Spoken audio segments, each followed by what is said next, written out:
اگلا سوال ہے آپ سے 33 باب سے سوال ہے، حضرت موسیٰ نے خیمہ اجتماع لشکرگاہ سے دور لگانے کا فیصلہ کیوں کر لیا تھا جبکہ خیمہ اجتماع لوگوں کے درمیان میں لگایا جاتا تھا؟ کہ یعنی خیمہ اجتماع، ایک منٹ بات سن لے پہلے، خیمہ اجتماع ایسے لگا نا تو اس کے ارد گرد نا 4 چفیرے وہ بنی اسرائیل اپنی جھونپڑیاں لگاتے تھے، یعنی خیمہ اجتماع سینٹر میں تھا۔ لیکن ایک وقت ایسا آ گیا کہ حضرت موسیٰ نے خیمہ اجتماع اکھاڑا ہے تو لشکرگاہ سے دور لگا لیا، لوگوں سے بالکل دور لے گیا۔ تو کیوں ایسا حضرت موسیٰ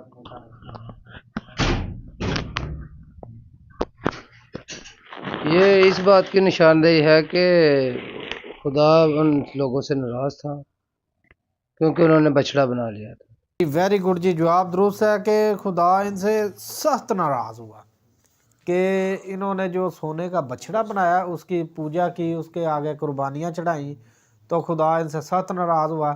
تو خدا ناراض ہوا تو حضرت موسیٰ بھی ظاہر کا بات ہے ناراض ہوئے، تو اسی لیے انہوں نے خیمہ جو ہے نا وہاں سے اکھاڑ کے تو دور لگا لیا۔